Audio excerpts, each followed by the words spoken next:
가톨릭 성경 365일 말씀으로 살아가기. 오늘은 에제키엘 41장에서 44장까지입니다. 성경을 읽기 전에 드리는 기도. 성부와 성자와 성령의 이름으로 아멘. 성경을 통해서 저희에게 말씀하시는 하느님, 저희 눈과 귀와 마음을 열어주시어 편견과 완고함에서 자유롭게 하시고 성령의 이끄심을 따라 당신 말씀을 올바로 보고 듣고 마음에 새기게 하소서. 아멘. 41장에서 44장까지. 성소 41장.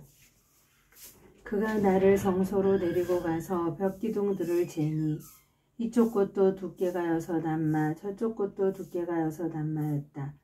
입구의 너비는 10안마이고 입구 옆벽은 이쪽도 5안마, 저쪽도 5안마였다. 그가 성소를 재니 길이가 40안마, 너비가 20안마였다. 지성소. 그런 다음 그가 안으로 들어가서 입구의 벽 기둥들을 재니 두께가 2안마였다. 입구는 6안마이고 그 입구의 옆벽은 양쪽이 7안마였다. 그가 그 안을 재니 길이가 20안마, 성소와 마주한 너비도 20안마였다. 그가 나에게 이곳이 지성소다 하고 일러주었다. 결체. 그가 주님 집의 벽 두께를 재니 6안마였다. 주님의 집을 사방으로 둘러싼 겹방들의 너비는 각각 4안마였다. 그 겹방들은 방 위로 방을 놓아 3층을 이루면서 층마다 방이 30개씩 있었다. 그런데 이 겹방들을 앉히는 돌출부가 주님의 집 벽을 돌아가며 따로 붙어 있어서 주님의 집 벽을 파고들지 않으면서도 그런 구실을 할 수 있었다. 겹방 앞 복도는 위층으로 올라갈수록 넓어졌다. 주님의 집을 돌며 층계가 둘러쳐져 있어서 위층으로 갈수록 구조가 넓어지는 것이었다. 그렇게 아래층에서 가운데 층을 거쳐 맨 위층으로 올라가게 되어 있었다. 내가 보니 주님의 집을 돌면서 높은 단이 둘러쳐져 있었는데 그것이 겹방들의 기초로서 높이가 6안마가 꽉 차는 한 장대였다. 겹방들의 바깥벽의 두께는 5안마였다. 주님의 집 겹방들과 뜰의 방들 사이에 있는 빈 터의 너비는 주님의 집 둘레를 빙 둘러가면서 똑같이 20안마였다. 겹방들의 입구는 빈 터로 나 있는데 입구 하나는 북쪽으로 다른 입구 하나는 남쪽으로 나 있었다. 그리고 이 빈터를 둘러싼 벽의 두께는 5안마였다. 서쪽 건물. 주님의 집 서쪽 마당에 건물이 하나 있었는데 그 너비는 70안마였다. 그 건물의 벽은 두께가 사방으로 5안마이고 그 건물 자체의 길이는 90안마였다. 성전의 면적. 그가 주님의 집을 재니 길이가 100안마이고 서쪽에 있는 마당과 건물과 양쪽 벽까지 합한 길이가 또 100안마였다. 그리고 주님의 집 동쪽 정면과 마당의 너비도 100안마였다. 그가 또 뒷마당 쪽에 주님의 집 건물을 이쪽 저쪽의 회랑과 함께 재니 그 길이도 100안마였다. 내부 장식과 설비, 성소 내부와 뜰 쪽의 현관, 문지방들, 격자창들, 문지방을 마주하고 세 면에 둘러있는 회랑에는 바닥에서 창문에 이르기까지 널빤지로 입혀 있었다. 그러나 창문들은 덮여 있었다. 입구 위와 주님의 집 안과 밖, 사방 모든 벽의 안과 밖까지 무늬가 새겨져 있었다. 그 무늬는 커룹과 야자나무로 이루어졌고 커룹과 커룹 사이에 야자나무가 하나씩 커룹마다 얼굴이 2개씩 이었는데 사람 얼굴은 이쪽 야자나무를 향하고 사자 얼굴은 저쪽 야자나무를 향하고 있었다. 주님의 집 전체가 돌아가면서 이렇게 되어 있었다. 바닥에서 입구 위까지 성소의 벽에 커룹들과 야자나무들이 새겨져 있었다. 그리고 성소에는 네모난 문설주가 있었다. 나무 제단, 지성소 앞에는 나무 제단처럼 보이는 것이 있었는데 높이가 3안마, 길이가 2안마였다. 그 모서리와 밑받침과 옆면도 나무로 되어 있었다. 그가 나에게 이것은 주님 앞에 차려놓는 상이다 하고 일러주었다. 문, 성소와 지성소에는 각각 견문이 달려 있었다. 문마다 견문이고 문마다 돌아가는 문짝이 둘씩 있었다. 문 하나에 문짝이 둘, 다른 문에도 문짝이 둘이 있었다. 이 성소의 문들에는 벽에 새긴 것과 같은 커룹들과 야자나무들이 새겨져 있었다. 그리고 현관 정면 바깥쪽에는 나무 차양이 달려 있었다. 현관 이쪽 저쪽의 옆벽과 주님 집의 겹방과 차양에는 격자 창들이 있고 야자나무 모양이 새겨져 있었다. 사자들의 방. 그는 나를 북쪽의 바깥들로 데리고 나가서 마당으로 난 곳 북쪽 건물을 비스듬히 마주한 방들이 있는 곳으로 갔다. 그 방들은 북쪽 면의 길이가 100안마이고 너비는 50안마였다. 안뜰에서 20안마 되는 지점 바깥들의 돌을 깐 바닥 맞은쪽에 3층으로 얹은 회랑이 있었다. 그리고 그 방들 앞에는 안쪽으로 복도가 있었는데 너비가 10안마, 길이가 100안마였으며 입구들은 북쪽에 나 있었다. 위층의 방들이 가장 좁았는데 그것은 회랑이 건물의 아래층과 가운데층에서보다 자리를 더 차지하였기 때문이다. 이 방들은 3층으로 되어 있는 데다 거기에는 바깥들의 기둥들과 같은 기둥이 없었다. 그래서 위층이 아래층과 가운데층보다 땅바닥에서 안으로 더 들어가 있었다. 이 방들 앞에는 바깥들 쪽으로 이 방들과 나란히 바깥담이 있는데 그 길이가 50안마였다. 바깥들로 난 방들의 길이가 50안마였기 때문이다. 반면에 성소 쪽으로 난 방들의 길이는 100안마였다. 이 방들 아래에는 동쪽에서 들려오는 통로가 있었는데 바깥 뜰에서 그리로 들어오게 되어 있었다. 뜰에 있는 벽과 나란히 남쪽으로 마당과 건물을 마주하고 방들이 있었다. 그 방들 앞에는 북쪽에 있는 방들과 같은 식으로 길이 나 있었는데 그 길이도 같은 너비도 같았으며 나가는 곳도 그것들의 구조도 들어가는 곳도 마찬가지였다. 남쪽으로 난 이 방들 아래 보호벽이 시작하는 길 어기에 동쪽에서 들어오는 입구가 있었다. 그가 나에게 말하였다. 마당 맞은쪽에 있는 북쪽 방들과 남쪽 방들은 거룩한 방들로서 주님께 가까이 나아가는 사제들이 가장 거룩한 제물을 먹는 곳마다 그 방들은 거룩한 곳이니 가장 거룩한 제물과 곡식 제물과 속죄 제물과 보상 제물을 그곳에 두어야 한다. 사제들이 성소에 들어가면 그곳에서는 곧바로 바깥들로 나가지 못한다. 그들이 주님을 섬길 때 입는 옷이 거룩하기 때문이다. 그 옷을 거기에 벗어놓은 다른 옷으로 갈아입은 다음에야 백성이 모이는 곳으로 가까이 갈 수 있다. 안뜰의 넓이, 주님의 집 안쪽을 모두 잰 다음 그는 동쪽 대문으로 나를 데리고 나와서 사방을 재었다. 그가 측량장대로 동쪽을 재니 측량장대로 500안마였고 북쪽을 재니 측량장대로 또 500안마였다. 그리고 남쪽을 재니 측량장대로 또 500안마였다. 그런 다음 그가 서쪽으로 돌아 그것을 재니 측량장대로 또 500안마였다. 그는 이렇게 사방을 재었다. 거기에는 사방으로 길이가 500안마, 너비가 500안마 되는 담이 둘러 있었는데 이는 거룩한 것과 속된 것을 분리하기 위한 담이었다. 주님의 영광이 성전으로 돌아오다. 그가 나를 43장 그가 나를 대문으로 동쪽으로 난 대문으로 데리고 나갔다. 그런데 보라, 이스라엘 하느님의 영광이 동쪽에서 오는 것이었다. 그 소리는 큰 물이 밀려오는 소리 같았고 땅은 그분의 영광으로 빛났다.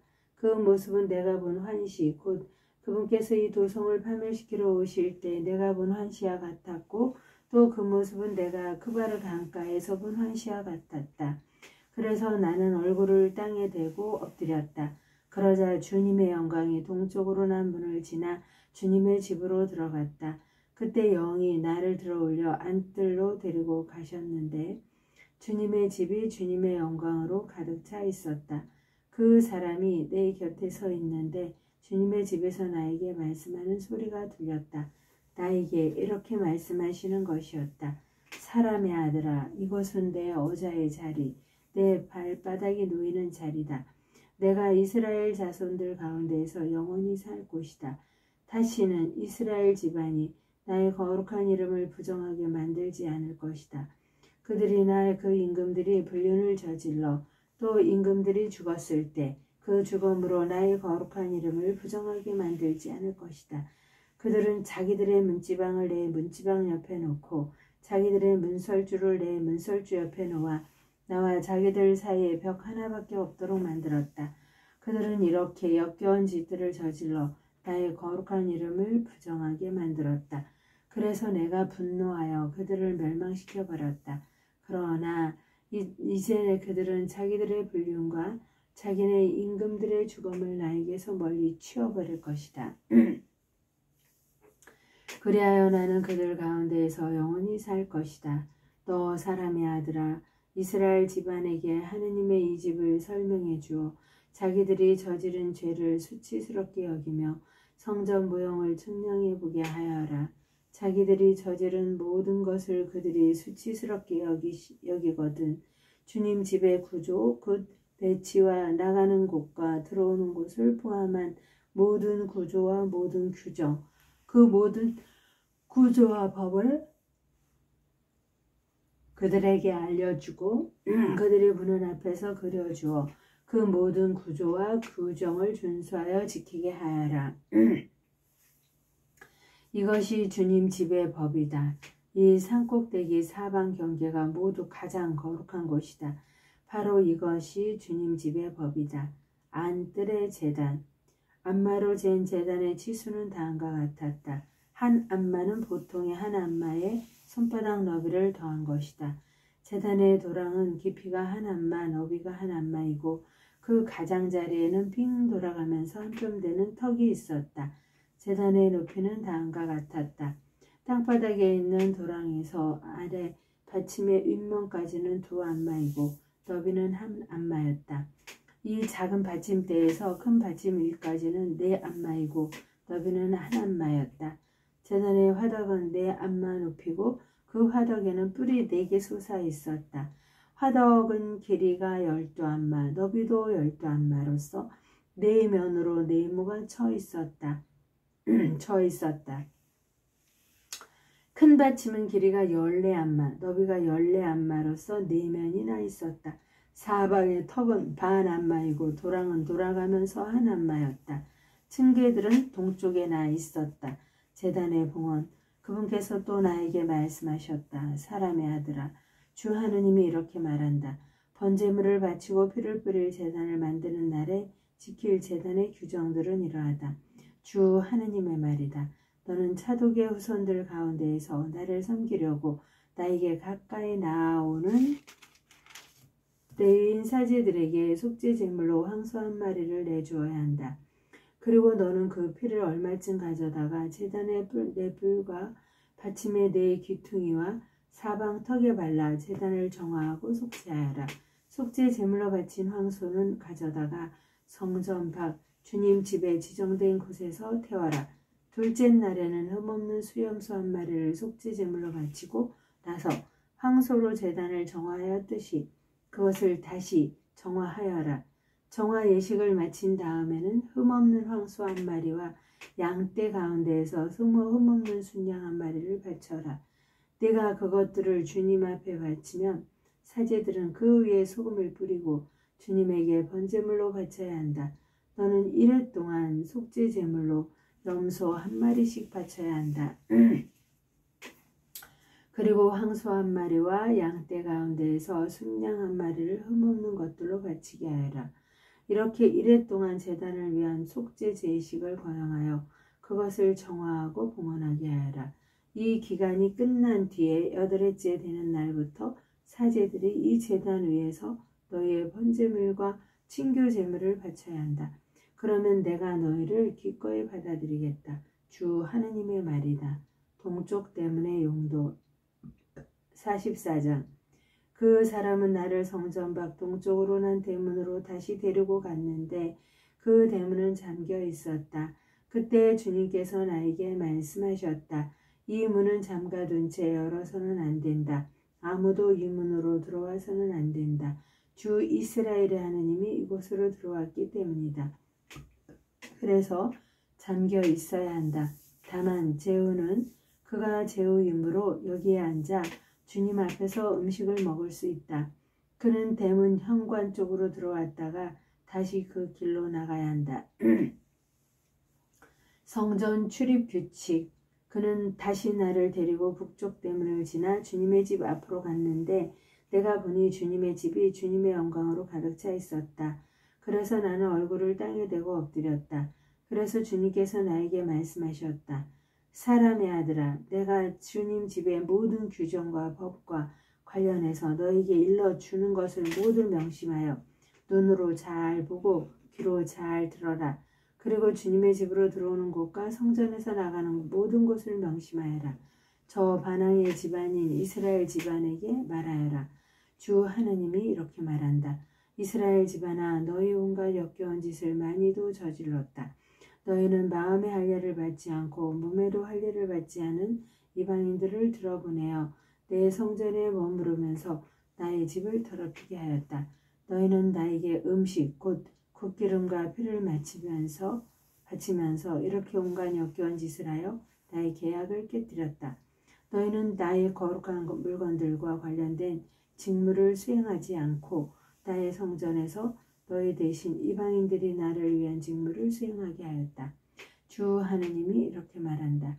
마음에 할례를 받지 않고 몸에도 할례를 받지 않은 이방인은 누구도 내 성전에 들어올 수 없다.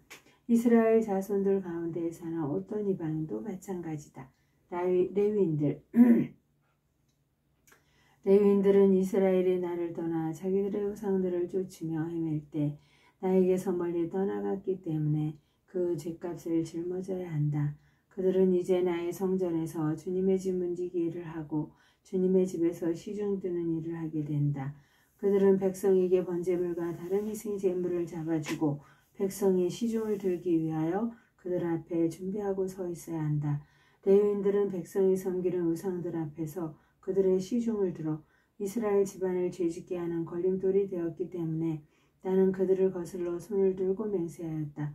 주 하느님의 말이다. 그들은 자기들의 죗값을 짊어져야 한다. 그들은 사제직을 수행하러 나에게 다가오지 못하고 나의 모든 거룩한 제물 곧 가장 거룩한 것들에 다가가지 못한다. 이렇게 그들은 수치와 더불어 자기들이 저지른 역겨운 짓들의 결과를 짊어져야 한다. 나는 그들을 주님 집에 직무를 수행하는 자들로 세워 그곳의 온갖 일, 곧 그곳에서 해야 하는 온갖 일을 하게 할 것이다. 사제들, 이스라엘 자손들이 나를 떠나 헤맬 때 사독의 자손들이 레위인 사제들은 내 성전의 직무를 준수하였으므로 나에게 가까이 나와 나를 섬기고 내 앞에 서서 나에게 굿기름과 피를 바칠 수 있다. 주 하느님의 말이다. 그들은 내 성전에 들어올 수 있고 내 상에 가까이 와서 나를 섬길 수 있으며 나를 위한 직무를 수행할 수 있다. 그러나 그들이 안뜰 대문으로 들어올 때에는 아마포 옷을 입어야 한다. 안뜰 대문 안에서나 주님의 집 안에서 예식을 거행할 때 양털 옷을 걸쳐서는 안 된다. 머리에는 아마포 쓰개를 쓰고 허리에도 아마포 속바지를 입어야 하며 땀이 나게 하는 띠를 둘러서는 안 된다. 바깥들로 백성에게 나갈 때에는 예식을 거행할 때 입었던 옷을 벗어 거룩한 방에 두고 다른 옷으로 갈아입어야 한다. 그렇게 하여 사제들은 자기들의 옷으로 백성을 신성한 기운에 닿게 하는 일이 없어야 한다. 그리고 사제들은 머리를 밀어서도 안 되고 머리카락이 길게 자라도록 내버려 두어서도 안 된다. 그들은 머리를 잘 손질해야 한다. 어떤 사제든지 안뜰로 들어갈 때에는 술을 마셔서는 안 된다.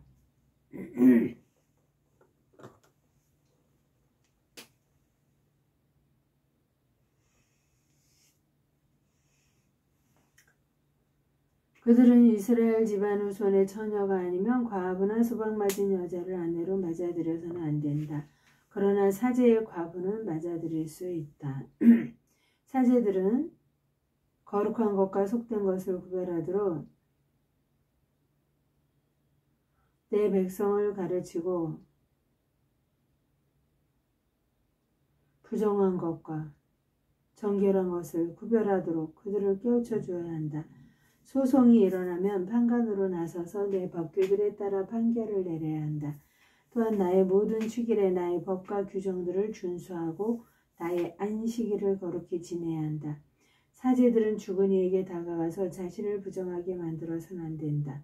그러나 아버지나 어머니, 아들이나 딸, 형제나 시집가지 않은 누이를 위해서는 자신을 부정하게 만들어도 된다. 그 뒤에 정결하게 된 다음에도 이래가 지내야 한다. 그런 다음 성소에 곧 그곳에서 예식을 거행하려고 안뜰로 들어가는 날에는 자기 몫으로 속죄 제물을 바쳐야 한다. 주 하느님의 말이다. 사제들에게는 상속 재산이 있다. 내가 바로 그들의 상속 재산이다. 너희는 이스라엘에서 어떤 소유지도 그들에게 주어서는 안 된다. 내가 바로 그들의 소유지이다. 그들은 곡식 제물과 속죄 제물과 보상 제물을 먹는다. 또 이스라엘에서 바치는 완전 봉헌물을 모두 그들의 것이 된다. 온갖 종류의 모든 만물 가운데에서 가장 좋은 것, 너희가 바치는 온갖 종류의 예물은 모두 사제들의 것이다. 너희는 반죽한 것 가운데서 가장 좋은 것을 사제에게 주어 내 집에 복이 내리게 하여라. 사제들은 새나 짐승 가운데 저절로 죽은 것이나 맹수에게 찢겨서 죽은 것은 어떤 것도 먹어서는 안 된다. 하느님의 영광을 하여 사모님과 함께 감사드리며 봉헌하나이다.